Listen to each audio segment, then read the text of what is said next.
बागुल बुवा. ही गोष्ट मला माझ्या आजोबांनी सांगितली होती. ही गोष्ट माझ्या आजोबांच्या वडिलांसोबत म्हणजेच माझ्या पणजोबांसोबत घडली होती. ते त्यावेळी रात्री 12च्या नंतर गावाबाहेरच्या जंगलात लाकूड तोडायला म्हणून जात असत. त्यावेळेचा काळ हा फार वेगळा होता. भारत गुलामगिरीत होता आणि काही बऱ्याच ठिकाणी लाकूड तोडीवर बंदी होती.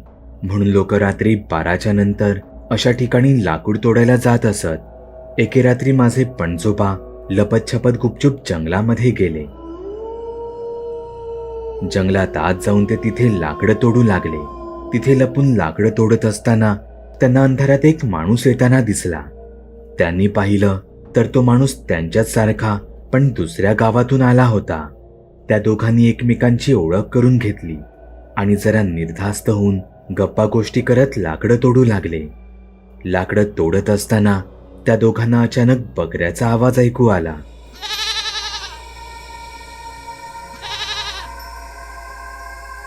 तसं माझ्या पणजोबांनी त्या माणसाला विचारलं, काय हो, तुम्हाला पण बकऱ्याच्या ओरडण्याचा आवाज आला का? त्यावर तो माणूस म्हणाला, हो, मलाही तो आवाज आला. तसे ते दोघेही अंधारात इथे तिथे शोधू लागले. त्यांनी पाहिलं तर काहीच अंतरावर एक काळ्या कुट्ट रंगाचा बकरा त्यांच्याच दिशेने पाहत उभा होता.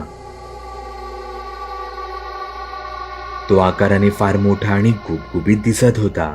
माझ्या पणजोबांच्या मनात प्रश्न आला, हा बकरा इथे असा जंगलात कसा काय आला?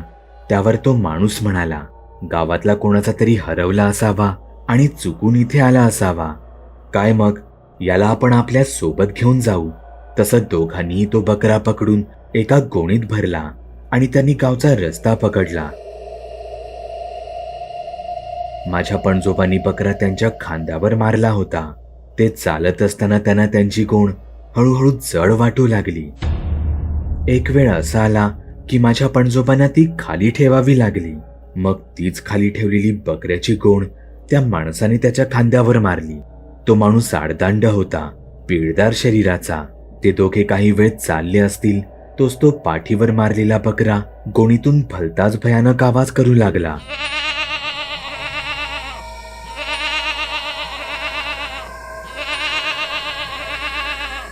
हळूहळू ती गोण त्या माणसालाही जड वाटू लागली. त्यानेही काही वेळाने ती खाली ठेवली. त्या दोघांनी आता असं ठरवलं की त्या बकऱ्याला आपण इथे जंगलातच मारूया आणि मग आपापल्या हिश्श्याचा भाग आपण वेगवेगळा करूया. म्हणून त्यांनी ती गोण उघडली तर आतमध्ये तर काहीच नव्हतं. ना तो भला मोठा वजनाचा बकरा, ना अजून काही. आता मात्र दोघांना कळून चुकलं होतं की हा काहीतरी विचित्र प्रकार आहे. चालत असताना अचानक त्याचं वाढणारं वजन, तोंडातून निघालेला विचित्र आवाज. खरं तर त्यांना तेव्हाच हे कळायला हवं होतं की हा बकरा एकटा या जंगलात फिरतोय म्हटल्यावर यात नक्कीच काहीतरी विचित्र आहे. मी मग आजोबांना विचारलं, पण मग तो बकरा कोण होता आणि अचानक असा गायब कसा झाला?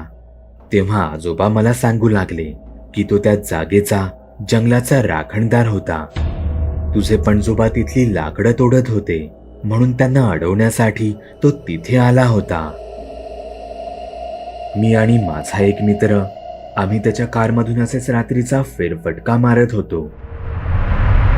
आम्ही मुद्दामून तिथला परिसर, दुकानं, हॉटेल हे सगळं पाहण्यासाठी म्हणून त्याच्या गाडीतून फिरत होतो.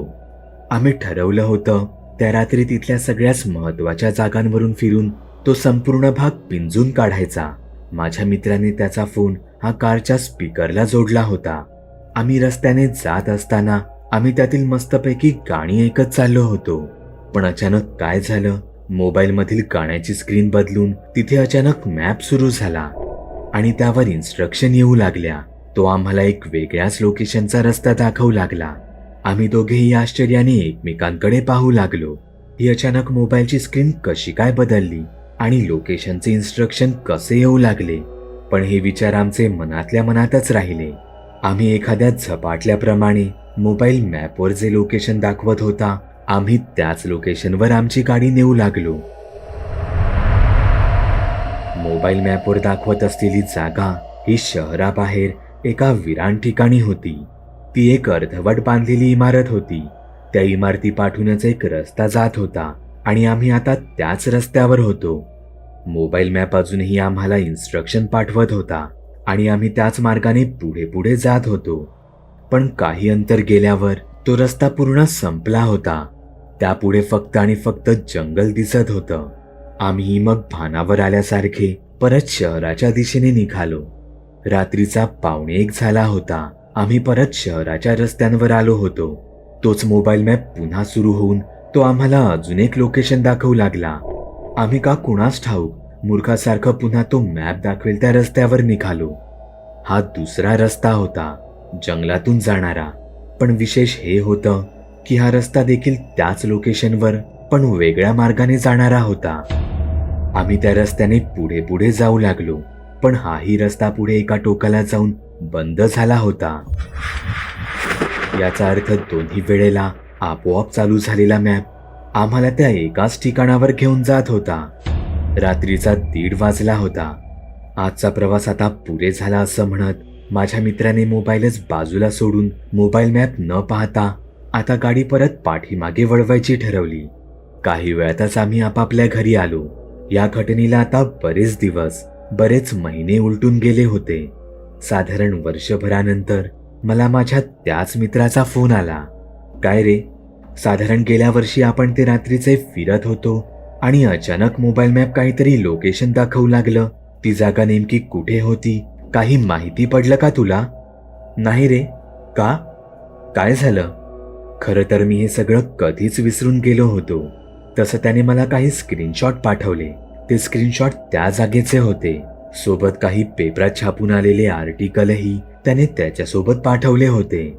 त्यात बरीच विचित्र माहिती छापून आली होती. त्या जागेवर एका इमारतीचं काम चालू होतं. त्यासाठी तिथे खोदकाम वगैरे सुरू होतं. तिथे खोदकाम करत असताना तिथल्या लोकांना तिथे 4 अर्धवट कुजलेल्या अवस्थेत मृतदेह सापडले होते. ते 4ही मृतदेह तरुण मुलींचे होते. म्हणून तिथलं बांधकाम थांबवून तिथे जाणारे रस्ते जाणीवपूर्वक बंद केले होते. आम्हाला येऊन जाऊन आता अशी शंका वाटू लागली होती की 2 वेळा आमच्या मोबाईलवर आपोआप दाखवली गेलेली ती जागा, हे सगळं त्या आत्म्यांमुळेच तर घडत नव्हतं. कदाचित त्यांना आम्हाला काहीतरी सांगायचं होतं असेल. तुम्ही सुद्धा तुमच्या गोष्टी बागुल बुवाला मेल किंवा मेसेज करू शकता. बागुल बुवा. चॅनलवर अपलोड केलेल्या नवीन व्हिडिओची नोटिफिकेशन मिळवण्यासाठी चॅनल सबस्क्राईब करायला विसरू नका. व्हिडिओ आवडला तर आमच्या मेहनतीचा मोबदला म्हणून तो लाईक करून मित्रांसोबत जरूर शेअर करा.